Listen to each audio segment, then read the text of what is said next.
I'm excited one more time to introduce our outstanding teachers.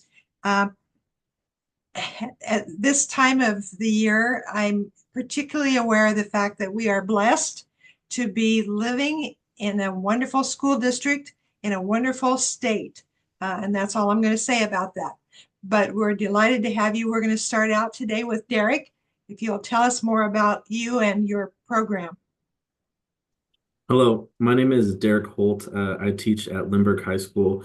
Specifically, I teach mathematics at the ninth grade level with three sections of algebra and our Teacher Academy program, which is our Grow Our Own teacher preparation program, as led by the district by Ms. Carla Smith. So I'm very, very grateful to be working in both of those departments.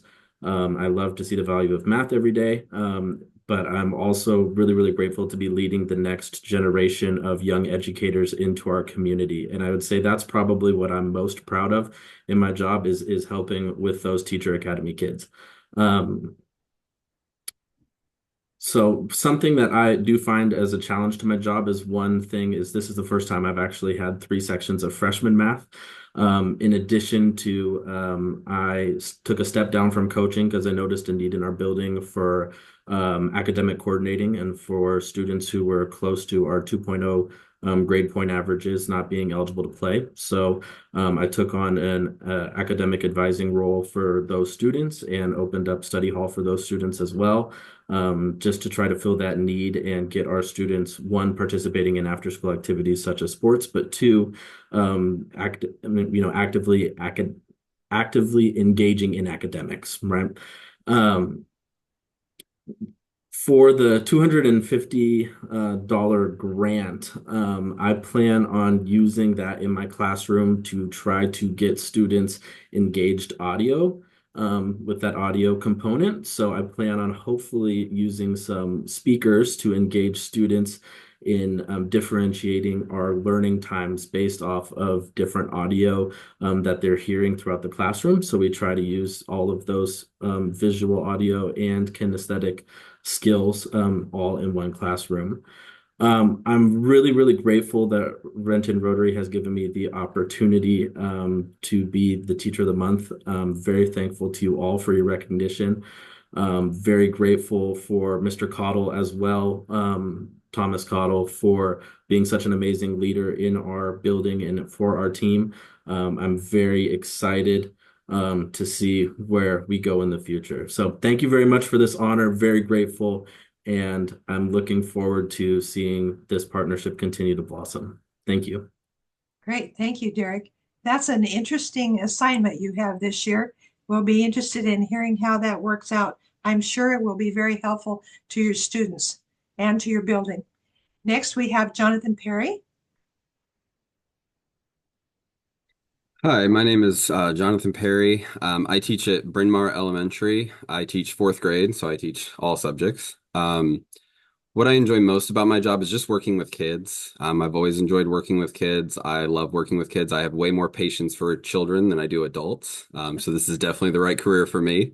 But I just enjoy not only teaching kids, but also the academics, but also just helping them develop into positive role models for the community, great citizens, being kind people, building character, all of those things that we do with our SEL, which is our social emotional learning. Um, that's probably the most rewarding part of my job, besides teaching the academics, is also helping them develop into great people and great citizens for our community. The most challenging thing, I think, is kind of the flip side of that, which is how much social media and kind of the world impacts kids, especially now, and how much our younger kids don't know how to process that and work through that. And so there's unfortunately a lot of unkindness and rudeness and things coming out that kids don't know how to process, and it's coming from them as well. So it's really teaching them how to be better people in our community and kind of fight against kind of that those issues that we have with online and with social media and with the hate and some of the rhetoric that's out there, but helping our kids become positive role models in our community. And so I think that's the biggest challenge that I'm seeing, and that trauma that we see within some of our schools and some of our families. Myself processing through that, but also helping them process through that and then helping their families as well. I'm really appreciative that Renton School District has a lot of ways to reach out to families and support them in those areas. So I think that's a challenge not only for us, for me individually, but us as a district and with our students. For the $250 grant, I'm probably going to be using it toward nonfiction books in my classroom. We have tons of fiction always given to us, and kids love fiction, and people are always donating fiction. Many of our um, bookshops and things that we have come in are usually a lot of fiction, but nonfiction is something I'm lacking a lot in my classroom, especially along the lines of like our science units that we have. I'd love to have more books that align with our science units that we teach. We also have a couple of bigger units in reading that we teach with Indigenous peoples and with our other one is weather. So we teach weather and Indigenous peoples through our reading units, and just having more nonfiction books because kids get really engaged in that and they want to know more. And just having more of those books for them to access to be able to do that, I think is what I'm going to be using that money for. So I'm super appreciative of that. I thank the Renton Rotary for acknowledging me. I'm really lucky because my wife was actually acknowledged a couple of years ago for Renton Rotary, and she was actually acknowledged as a student in Renton High School. So we've kind of swept through the whole family now. So maybe our kids will be here someday. But I'm really appreciative of everything that Renton Rotary does for not only our community, but also for our schools and what they're doing for my classroom. So thank you for that. I am lucky enough to have my administrator here, so I will introduce Miss Annie Parker. A few words to say about Jonathan. As you heard, getting to know him the last year and then some months this year, it was really clear to me how passionate he is. And this year especially, it was an easy nomination to select him. He builds amazing relationships in his classroom. He is super intentional about his work and really thoughtful when it comes to teaching those social emotional skills, as he talked about. He's very dedicated to that. And this is why he's also served on our data team for the last 7, 8 years or so. So he's keeping at it, and he's just an amazing teacher in that way. And he's passionate and speaks up, but he's also willing to work together and really look at our school as a whole and our systems and how adults can do the work to really support students. So yeah, congratulations. Thank you, Annie. I appreciate your words, and I'm sure that Jonathan does too. It's always great to have that companionship and cooperation in a building. That's wonderful. And our final gentleman today is William Hurd. I'm William Hurd. I teach at Hilltop Heritage Elementary, the newest elementary school in Renton Schools.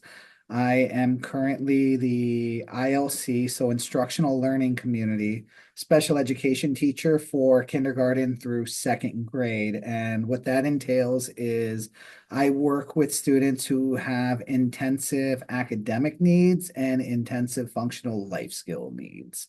What I enjoy most about my job is really the progress and seeing students where they're at the start of the year, and then by the end where they get to, and just working with them and seeing them become more independent and more confident with their skills. And I mean, on the flip side with that, it's very challenging just with the students and the varying needs that they have that spread across the 3 different grade levels, and just making sure that I'm able to provide them with what they need so they can be successful, especially using the equity lens to make sure that everybody's getting an equal opportunity, not just when they're with me, but also ensuring that when we're bringing them into their general education class, there's actually value there for them, that they're able to participate with their peers,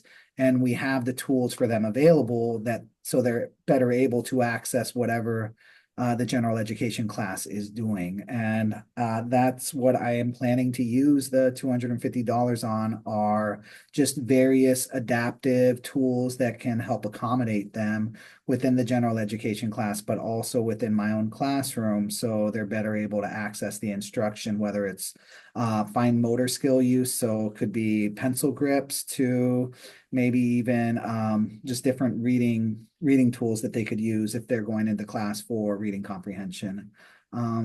Really do appreciate Renton Rotary for acknowledging me for this award, and also just really grateful to have Jamie Maxey as my principal. It does help when you're a special education teacher if your administrator is also previously was a special education teacher, because they know what you go through on the day-to-day basis. And I would say she's probably been the best leader, whether it's in this job or any other job. She's up there with the best ones that I've had. So yeah. That's wonderful. Thank you, William. Can you tell me how many students you see in a day? I have 13 in my class right now, 4 kindergartners, 2 first graders, and then 7 second graders. Oh, wow. Yeah. So Okay. I'm glad you have a good supportive principal. That's an amazing thing that you're doing.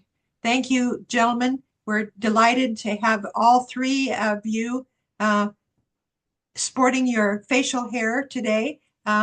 Just reminding us how important it is to have men in the classroom, especially at the elementary level. Thank you again.